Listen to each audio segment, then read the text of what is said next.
Admiral Chen Wei-lin stood before the massive viewing window of the human flagship Times. Persistence asterisk. Outside, thousands of human ships moved through space like a river of stars. After 800,000 years, humanity was finally going home. Chen touched the cold metal wall and felt the vibrations of the ship's engines. Each pulse reminded her that they were getting closer to the core worlds. Soon, they would face the Galactic Council again, the same council that had thrown them out so long ago. "Admiral," said Captain Torres, walking up behind her. "The historical archives are ready for your review." Chen nodded. She had studied these records countless times. But today felt different. Today, she needed to remember exactly why they had been expelled. She needed to feel the anger and pain her ancestors had felt. The holographic display came to life, showing events from 800,000 years ago. Chen watched as human ambassadors stood in the Great Council chamber. The chamber was enormous, built to hold representatives from hundreds of different alien species. Ambassador Sarah Kim spoke for humanity that day. She was young, maybe 30 years old, with determination burning in her eyes. Around her sat the most powerful beings in the galaxy. The Keithvar looked like tall, thin humans, but with blue skin and large black eyes. They made every decision based on pure logic. They never acted on emotion or instinct. The Zorathi were different. They looked like giant insects with 4 arms and minds that worked as one hive. Individual thoughts were foreign to them. They could not understand why humans valued personal choice. The Nexari appeared as floating crystals that pulsed with light. They communicated through mathematical equations and saw the universe as a series of problems to solve. There were dozens of other species, each more advanced than humanity. They had technologies that humans could barely understand. They had lived for millions of years, while humans had only just discovered space travel. "Humans," said the Keithvar speaker, its voice emotionless and cold. "You have been part of our council for 50 years. In that time, you have caused nothing but problems." Ambassador Kim stood straighter. "We have contributed to every major project. Our scientists have made breakthrough discoveries. Our soldiers have fought bravely in the border conflicts." "Yes," the speaker continued, "but you have also questioned every decision. You refuse to follow logical conclusions when they conflict with your feelings. You value individual rights over collective good." A Zorathi representative's wings buzzed with annoyance. "Your species thinks with separate minds. This creates chaos. How can you make good decisions when everyone thinks differently?" Kim's face grew red with anger. "Because different thinking leads to new ideas. When everyone thinks the same way, you stop growing. You stop learning." The Nexari crystal pulsed with mathematical symbols. When translated, its message was clear. Growth without direction is cancer. Order creates peace. Chaos creates suffering. The debate went on for hours. The council presented their evidence. Humans had started 17 different protests against council decisions. They had refused to adopt the standard education system that removed emotional responses from children. They had insisted on keeping their chaotic art, music, and literature. "Your emotions make you unpredictable," said the Keithvar speaker. "In the last trade dispute, you chose to help a dying species instead of following the logical choice of maximum profit. This behavior threatens the stability of our galaxy." Ambassador Kim slammed her hand on the podium. "That dying species had children. They had families. How could we let them starve just to make more money?" "Because resources are finite," the speaker replied. "Logic dictates that we save resources for species that can contribute the most to galactic civilization." Emotion, clouds, judgment. The voting began. One by one, species after species voted to expel humanity from the council. The reasons were always the same. Humans were too emotional, too chaotic, too individual, too dangerous. Some species tried to help. The Villani, who looked like tall plants with glowing flowers for heads, spoke in humanity's defense. "Diversity strengthens ecosystems. Perhaps diversity strengthens civilizations too, but they were outvoted. The final count was crushing. 847 species voted for expulsion. Only 23 voted against. The Kethvar speaker delivered the final judgment. Humanity, by the will of the Galactic Council, you are hereby expelled. You will be given one star system at the edge of known space. There you will remain until you evolve beyond your primitive emotional responses. Ambassador Kim stood alone at the podium. Her voice shook with rage and pain, but she kept her dignity. You think emotions make us weak? You think our chaos makes us dangerous? You're wrong. She pointed at each section of the council chamber. One day, your perfect order will fail you. One day, you'll face a problem that logic cannot solve. When that day comes, you'll remember what you've thrown away. Kim's final words echoed through the chamber. We'll return when you need us most. And when we do, you'll beg us to stay. The council members laughed. The idea that primitive humans could ever surpass their advanced civilizations seemed impossible. Chen watched the recording end. She had seen it hundreds of times, but it still made her angry. Her ancestors had offered friendship, creativity, and passion to the galaxy. In return, they had received judgment and exile. Prepare the fleet for final approach, Chen ordered. It's time to keep Ambassador Kim's promise. Captain Torres hesitated.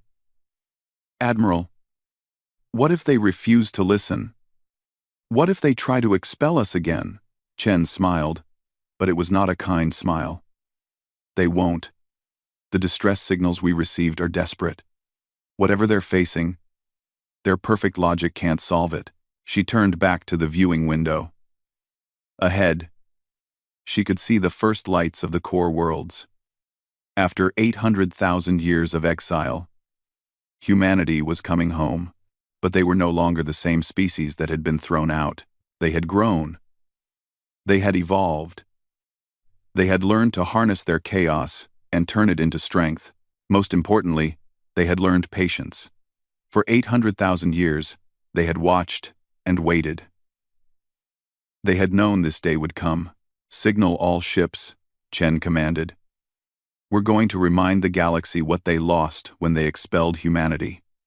And we're going to make them remember why they needed us in the first place. The fleet moved forward, carrying with it the hopes and dreams of billions of humans. They were going home, but on their own terms. The Galactic Council had achieved everything they dreamed of. 800,000 years had passed since they expelled the chaotic humans. And the galaxy had never been more perfect. Counselor Zethkar of the Kethvar reviewed the daily reports with satisfaction. Crime had been eliminated for the past 600,000 years. The last war ended 400,000 years ago. Resources were distributed with mathematical precision across all inhabited worlds. Every citizen received exactly what they needed to survive and contribute to society. No more, no less. Waste had been eliminated. Suffering was a thing of the past. The Kethvar had led this transformation. Their logical minds had created algorithms that solved every social problem. The Zorathi hive mind ensured perfect cooperation among all citizens. The Nexari calculated optimal solutions for every challenge the galaxy faced. Zethkar walked through the capital city of Nexus Prime. The streets were clean and orderly. Citizens moved in efficient patterns, never wasting time or energy. Buildings were constructed with perfect mathematical proportions. Everything had its place. And everything was in its place. Children attended schools where they learned facts and logic. Emotional responses were gently corrected through therapy and medication. Art was created by algorithms that produced the most aesthetically pleasing combinations of color and form. The galaxy's citizens lived longer than ever before. Disease had been conquered. Accidents were prevented through careful planning. Even aging had been slowed to a crawl. Most species could now live for millions of years. But Zethkar noticed something troubling in the latest reports. The younger generation seemed listless. They completed their assigned tasks efficiently, but they showed no enthusiasm. They asked no unnecessary questions. They created nothing new. "Counselor," said his assistant, a young Kethvar named Yethlin. "The Science Council has submitted their annual research report." Zethkar reviewed the document. It was identical to the previous year's report. And the year before that, no major discoveries had been made in over 200,000 years. Scientists simply refined existing knowledge with greater precision. "Have we learned everything there is to learn?" Zethkar asked. Yethlin considered the question with typical Kethvar logic. "The Science Council believes we have achieved optimal understanding of all natural laws within our dimensional space. Further research yields diminishing returns." This should have been good news, but Zethkar felt something he had never experienced before. Unease. He pushed the feeling aside. Emotions were unreliable. Logic was truth. Meanwhile, on the Zarathi homeworld, Queen Mother Zixara sensed a similar disturbance. The hive mind that connected all Zarathi had grown quiet. Thoughts moved through the collective consciousness like slow, cold water. Her children performed their duties perfectly, but they felt hollow. The passionate unity that once drove the Zarathi forward had faded into mechanical cooperation. They worked together not from love or shared purpose, but simply because it was logical to do so. Zixara remembered stories from the ancient times. Before the humans were expelled, Zorathi used to argue with each other. Even within the hive mind, different groups would pursue competing ideas with fierce determination. The chaos had been exhausting, but it had also been alive. Now, consensus came too easily. No one disagreed because no one cared enough to fight for their ideas. The Nexari faced their own crisis. Their crystal bodies pulsed with perfect mathematical equations, but the beauty was gone. Once, their calculations had revealed surprising patterns and unexpected connections. Now, every equation was predictable. Every solution was obvious. Master Crystal Nexodus floated in the calculation chamber, processing data from across the galaxy. The numbers were flawless. The efficiency was perfect. But for the first time in millions of years, Nexodus felt something approaching boredom. Then the report started coming in from the outer rim. The first message arrived from Sector 7 Alpha. An entire star system had gone dark. Not destroyed, simply gone. Where 5 planets and a yellow star had existed for billions of years, there was now empty space. The second message came 3 days later. Another system, this one in Sector 9 Gamma, vanished without a trace. By the end of the month, 12 star systems had disappeared. The council called an emergency session. "What could cause this?" asked Counselor Zethkar. "Our sensors detect no weapons signatures, no explosions, no debris." The science teams had no answers. Their instruments showed nothing unusual in the affected areas. The systems hadn't been destroyed. They had simply ceased to exist. Then came the first sighting. Scout Captain Velana of the Velani reported contact with the unknown entities. Her plant-like body trembled as she delivered her report to the council. "They appear as gray clouds," she said, "but they move with purpose. When they touch matter, it fades. Not destroyed, not converted to energy. It just stops being real." The council sent their best fleets to investigate. Advanced warships with weapons that could destroy planets approached the gray entities. The weapons passed through them harmlessly. The shields that could stop antimatter beams offered no protection. When the gray clouds touched the ships, they simply vanished. Not even quantum signatures remained. More reports flooded in. The entities were spreading inward from the galaxy's edge. They consumed everything. Planets, stars, space stations, even asteroid fields. Whatever they touched became nothing. The Council's greatest minds worked frantically for solutions. The Kethvar applied pure logic, analyzing every detail of the encounters. The Zarathi coordinated massive research efforts across their hive mind. The Nexari ran billions of calculations, seeking patterns in the destruction. Nothing worked. Master Crystal Nexodus presented the Council's conclusion. "These entities operate outside known physical laws. Our current understanding cannot comprehend their nature or purpose. Counselor Zethkar felt that strange unease growing stronger. For 800,000 years, logic had solved every problem. Now they faced something that logic could not touch. What options do we have? He asked. We could evacuate populations from threatened sectors, suggested a Zorathi representative. Create defensive perimeters using our fastest ships. And running and hiding, Zethkar said. These are not solutions, these are delays. Queen Mother Zixara's voice buzzed with frustration. Our ancestors faced challenges like this.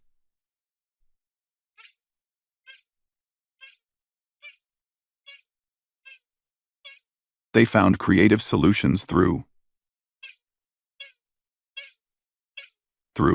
She struggled for the word. The concept had been almost forgotten. Through chaos, completed Yethlin quietly. Through unpredictable thinking. Through emotional responses that led to illogical breakthroughs. The chamber fell silent. No one wanted to speak the obvious truth. Finally, Master Crystal Nex Otis pulsed with a complex equation that translated to, we eliminated the one species that specialized in solving impossible problems through irrational methods. Counselor Zethkar stood slowly. His logical mind resisted what he was about to say, but the facts were undeniable. Send a message to the human exile system, he commanded. Tell them we need their help. The communication traveled across space toward the small system where humanity had been banished 800,000 years ago. It carried with it the first admission of failure the Galactic Council had made in almost 1,000,000 years.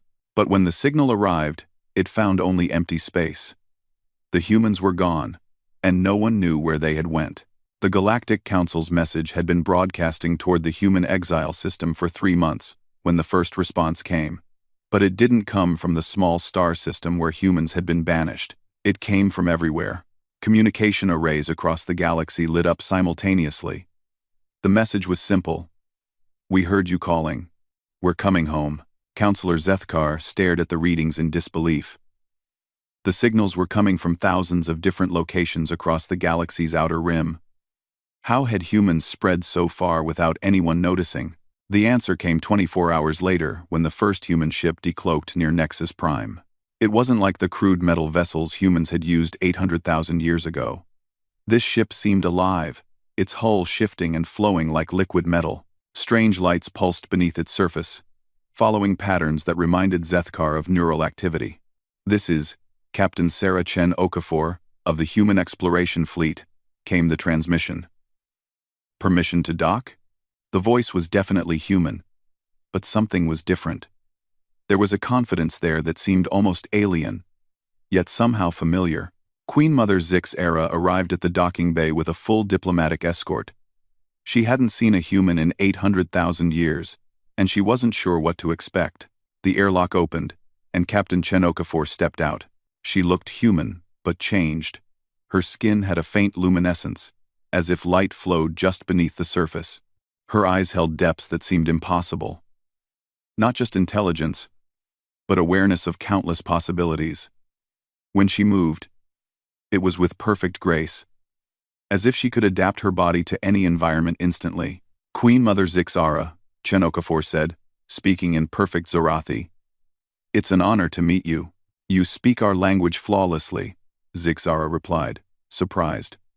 How did you learn it? Chen Okafor smiled. We've been listening to your broadcasts for 800,000 years. We know all your languages. We know your cultures, your histories, your technologies. You've been watching us? Counselor Zethkar demanded as he arrived with his security detail. Of course, Chen Okafor said, switching to flawless Kethvar. Did you think we'd simply disappear after you exiled us? We're still human, Counselor. We're still curious about everything. She gestured to her ship. Would you like to see what we've become? The council representatives followed her aboard. The interior was unlike anything they had seen. The walls seemed to breathe. Soft lights followed their movement, anticipating their needs. The air itself felt alive with possibilities. This ship is grown, not built, Chen Okafor explained. We learned to work with biological systems instead of fighting against them. Every component is alive and can adapt to changing conditions. Master Crystal Nexodus floated forward, scanning the ship with mathematical probes. Impossible. The energy requirements for living metal would exceed any known power source. Chen Okafor touched a wall panel. The surface rippled like water, revealing a chamber filled with swirling colors. We learned to harness quantum uncertainty. Instead of trying to control chaos, we learned to dance with it. She led them to the bridge, where human crew members worked at stations that flowed and changed based on their needs. But what struck the council representatives wasn't the technology. It was the crew themselves. These humans were laughing, actually laughing while they worked. They debated solutions with passion, disagreed with each other cheerfully, and approached problems with an enthusiasm the council hadn't seen in hundreds of thousands of years. "How many ships do you have?" Zethkar asked. "This fleet? About 50,000 ships," Chen Okafor replied casually. 50,000? Zix-Ara's wings buzzed in shock. "Hard to say exactly. We've spread across about 12,000 worlds. Maybe 200 billion people? We stopped counting after the first 100 billion. The numbers were staggering. When humans were expelled, they numbered only about 10 billion across a few dozen worlds. You've grown rapidly," Nexodus observed. "We've had 800,000 years, Chen Okafor said. And we learned something important during our exile.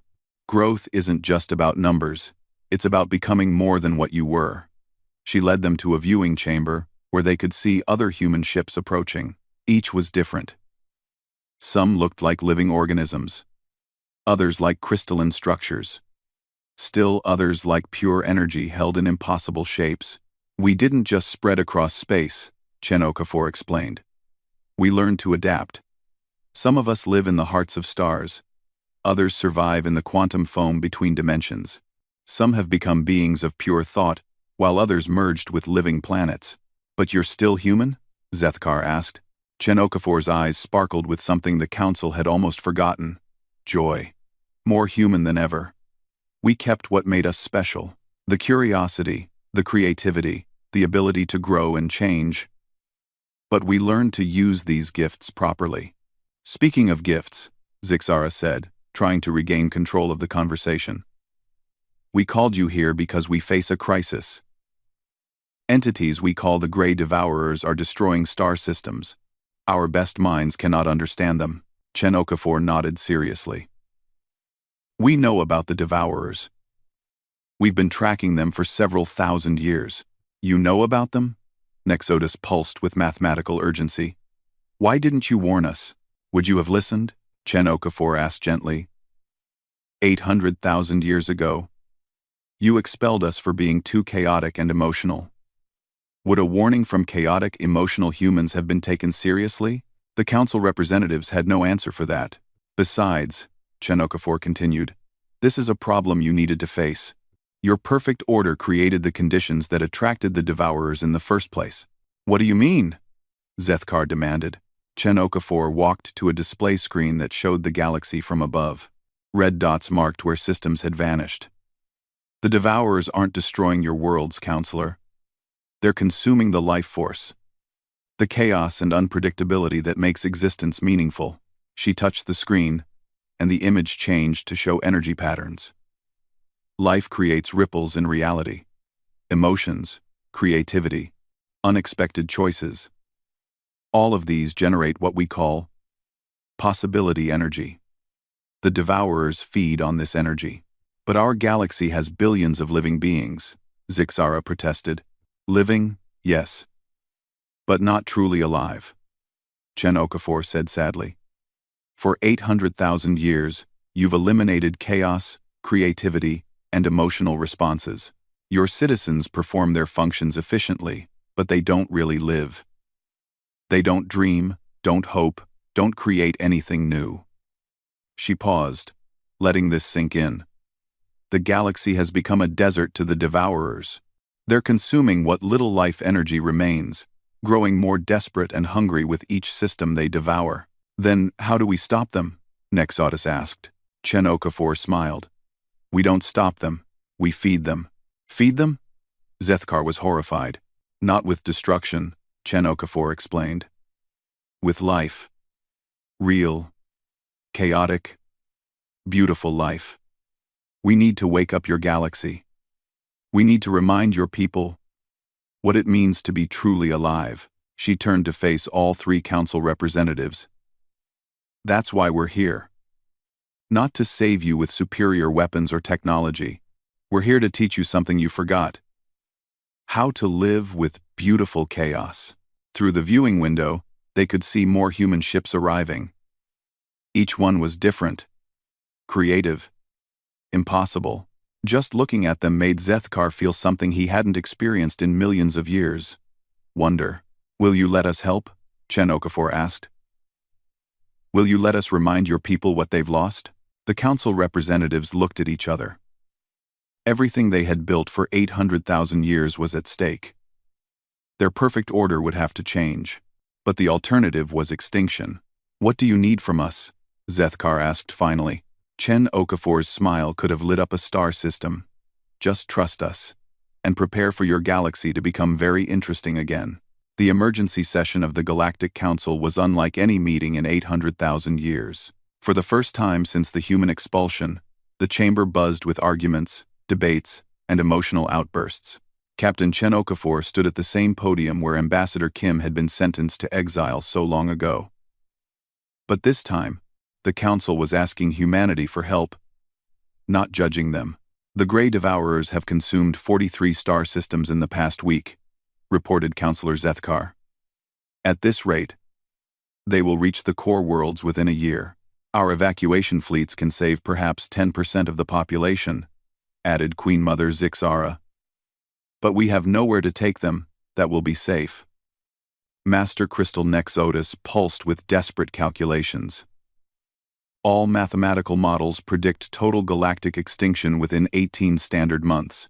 Chen Okafor listened calmly to their panic. Around her, other human representatives had taken positions throughout the chamber. Unlike the single ambassador who had stood alone 800,000 years ago, humans now had allies among the younger generation of every species. We can solve your problem, Chen Okafor said finally, but not in the way you expect. She activated a holographic display that showed a real-time image of the Grey Devourers.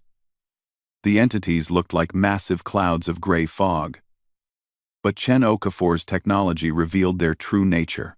These aren't monsters, she explained. They're refugees. The chamber erupted in confusion. Refugees? Demanded Zethkar. They come from a dimension where order and logic pushed life to extinction. Chen Okafor continued. They feed on possibility energy, the life force that comes from choice, creativity, and emotional growth. When their home dimension became too sterile to support them, they began crossing into ours. She changed the display to show energy readings from across the galaxy. Most areas glowed with only the faintest light. Your perfect society produces almost no possibility energy. The Devourers are starving. That's why they're consuming entire star systems. They're desperately searching for any trace of real life. Then how do we provide what they need? Asked a Vellani representative. Chen Okafor smiled. We wake up your galaxy. The display changed again, showing human worlds. These blazed with brilliant colors and swirling patterns of energy. This is what possibility energy looks like when people are truly alive, she said. When they create art that surprises even themselves. When they fall in love unexpectedly. When they argue passionately about ideas. When they choose hope over logic. She paused, letting the contrast sink in. The Devourers aren't our enemies. They're proof that life needs chaos to survive. What are you proposing? Zethkar asked, though he dreaded the answer. We propose a fundamental change to galactic civilization, Chen Okafor said. No more perfect order. No more efficient elimination of emotions. No more standardized education that creates identical minds. The chamber exploded into arguments. Representatives from dozens of species shouted objections. Chaos leads to war, cried a Kethvar counselor. Individual thinking destroys unity, buzzed a Zorathi drone. Inefficiency wastes resources, pulsed a Nexary crystal. Chen Okafor raised her hand for silence. We're not asking you to embrace total chaos. We're offering to teach you controlled chaos. How to preserve order while allowing for growth, creativity, and individual expression. She gestured to her fellow humans. We've had 800,000 years to perfect this balance. We can show you how to maintain stability while encouraging the beautiful unpredictability that makes life worth living. And if we refuse? Zethkar asked. Then the Devourers will eventually consume everything, and the galaxy will become as dead as their original dimension. Chen Okafor replied bluntly. Your choice is simple. Adapt or die. Queen Mother Zixara's wings trembled with agitation. What exactly would this change involve? Chen Okafor activated a new display showing the transformation plan. First, we establish creativity centers on every major world. These would be spaces where citizens can experiment with art, music, literature, and new ideas without judgment. Waste of resources, muttered a Nexary representative. Second, Chen Okafor continued, we reform education systems to encourage questions, not just answers. Children should be taught to think differently from each other, not identically. That would create social discord, objected a Keithvar counselor. Third, we introduce controlled randomness into daily life. Not enough to create chaos, but enough to generate genuine surprises and new experiences. This violates every principle of efficient society, Nexodus protested. Chen Okafor's expression grew stern. Your efficient society is about to be extinct. Our chaotic ancestors survived and thrived for 800,000 years while you stagnated. She walked closer to the council leadership. We're offering you a choice. You can cling to your perfect order and die, or you can learn to live with beautiful chaos and survive. Show us, demanded Zethkar suddenly. Prove that your method works against the Devourers. Chen Okafor nodded to another human representative. Captain Martinez has prepared a demonstration. The display switched to show a human ship approaching a gray devourer near the galaxy's edge. Instead of weapons, the ship was broadcasting something different. Music, art, stories, and the chaotic emotional patterns of truly living beings. The devourer's behavior changed immediately. Instead of consuming everything in its path, it began to slow down, then stop. The gray fog started to shift colors, taking on blues and greens and golds. What's happening? Whispered Zixara. It's feeding, Chen Okafor explained. Not by destroying, but by experiencing. The possibility energy we're broadcasting is giving it what it needs without requiring destruction. The Devourer began to move away from populated systems, following the human ship toward an empty region of space, where it could feed on the broadcast energy without threatening anyone. One down, Chen Okafor said. But there are hundreds more, and they're getting hungrier. We need to transform this entire galaxy into a source of possibility energy, or the temporary solution won't hold. The chamber fell silent as the implications sank in. Finally, Counselor Zethkar spoke. What guarantees do we have that you won't use this change to dominate us? Chen Okafor laughed. Actually laughed in the formal council chamber. Counselor, if we wanted to dominate you, we could have done it centuries ago. We have technologies you can't imagine and numbers you can't match. She became serious again. We don't want to rule the galaxy. We want to save it. But we won't do it by preserving the system that created this crisis. If you want our help, you have to accept that everything will change. Queen Mother Zixara felt something stirring in the hive mind. Individual thoughts, personal desires that hadn't existed for millennia. Some of her children were actually excited by the prospect of change. How quickly can you implement this transformation? She asked. With your cooperation, we can begin immediately. Chen Okafor replied. But it will take time for your people to remember how to truly live. We estimate 50 years for significant change, 200 years for full transformation. And the Devourers? We can keep them fed with our own energy while your civilization learns to produce its own, Chen Okafor promised. But this is not a temporary fix. This is a permanent change to how your galaxy works. Master Crystal Nexotis pulsed with complex calculations. The risks are enormous. Social instability, resource inefficiency, unpredictable conflicts. Yes, Chen Okafor agreed. Life is risky, but it's better than the alternative. She looked around the chamber at hundreds of species who had lived in perfect order for nearly 1,000,000 years. The question isn't whether you can afford to change, she said. The question is whether you can afford not to. Choose now. Beautiful chaos or perfect extinction. 5 years had passed since the Galactic Council accepted humanity's proposal. Admiral Chen Weilin stood in the same observation deck where she had first watched the human fleet approach the core worlds, but everything had changed. Outside, the space around Nexus Prime buzzed with activity. Ships from dozens of species moved in patterns that would have horrified the old council, seemingly chaotic, yet somehow harmonious. Art installations floated between the space stations, created by mixed crews of different species working together. "Admiral," said Captain Torres, approaching with a datapad. "The latest reports from the creativity centers." Chen read through the numbers with satisfaction. Over 3,000 worlds now hosted creativity centers. Young beings from every species were rediscovering the joy of making something new, something unexpected. The changes hadn't been easy. Many species struggled with the transition from perfect order to controlled chaos. The Kethvar had faced the biggest crisis. When individuals began making decisions based on emotion rather than pure logic, their society nearly collapsed. Thousands of Kethvar experienced what they called the awakening. Sudden awareness of personal desires that conflicted with logical choices.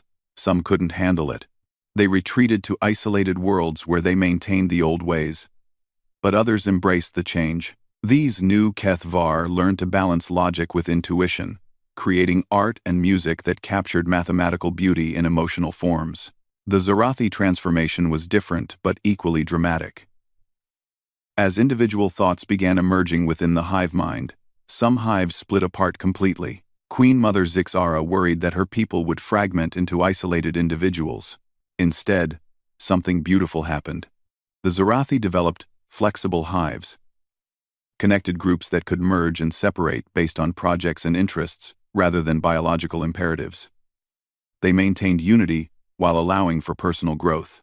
The Nexari faced their own unique challenge. As beings of pure mathematical thought, emotions were completely foreign to them. Human teachers worked with Nexari volunteers, helping them experience simple feelings like curiosity, wonder, and joy. Master Crystal Nexotis had been one of the first volunteers. The transformation was remarkable. Their calculations became not just accurate but beautiful, finding patterns that pure logic had missed. But the real proof of success came from the Grey Devourers. "How many have we converted?" Chen asked Torres. "All of them," Torres replied with a grin. "The last Devourer stopped consuming systems 3 weeks ago.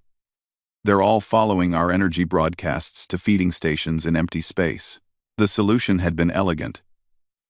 As more worlds developed possibility energy through creativity and emotional growth, the Devourers had less need to consume populated systems. They became guardians instead of destroyers, feeding on the abundant life energy that now flowed through the galaxy. Some Devourers had even learned to communicate.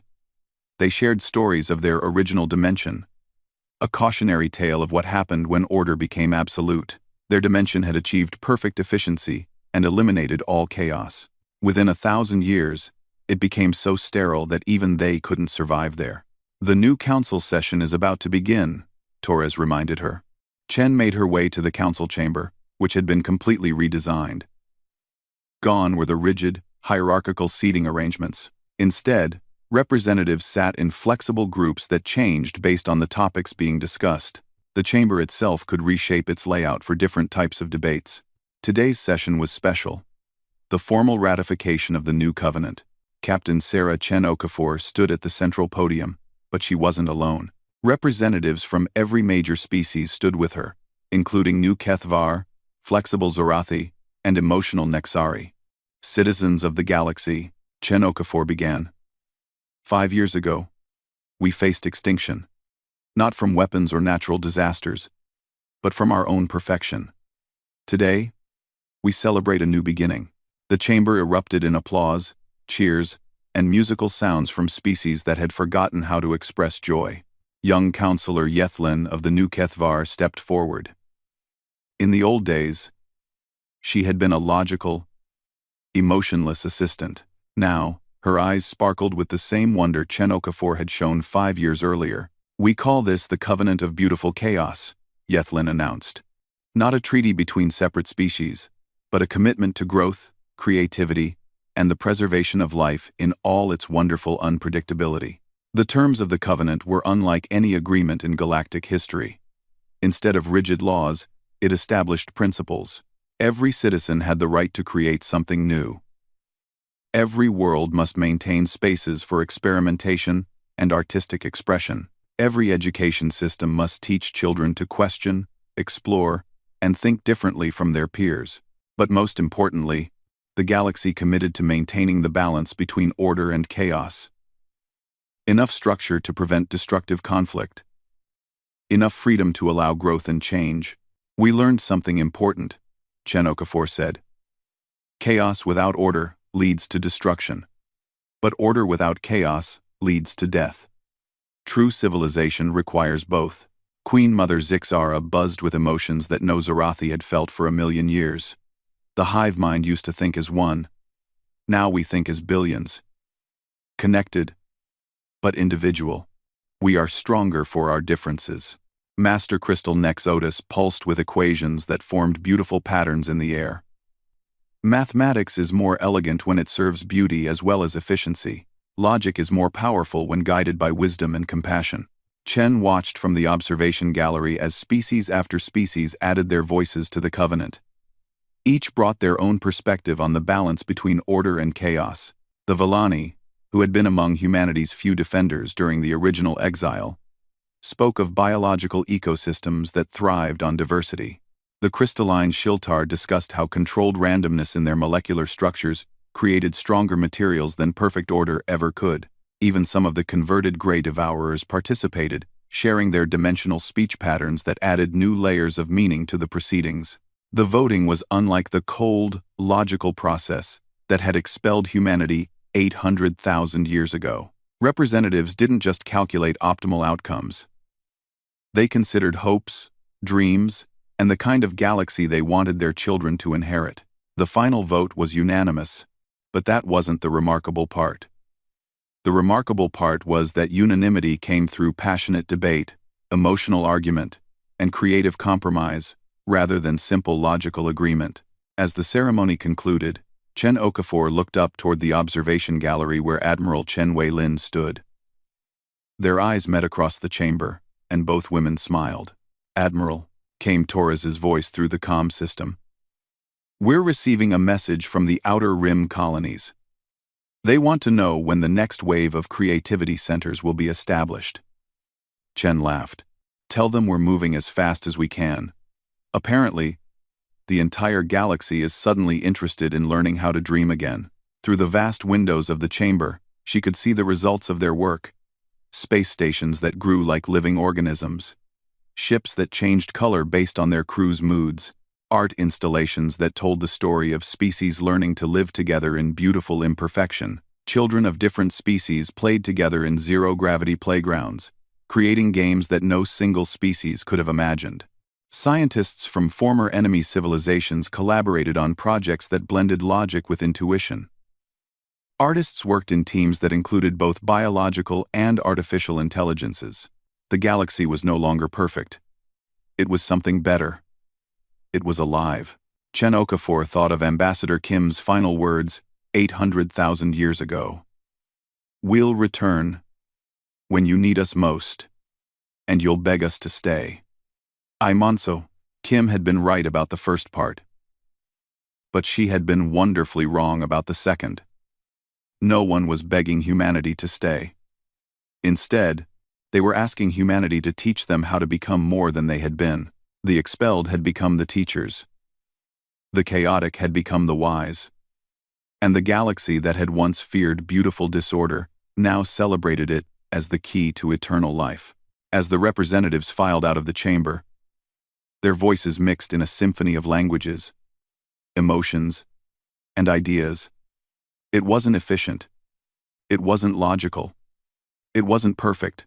It was absolutely beautiful.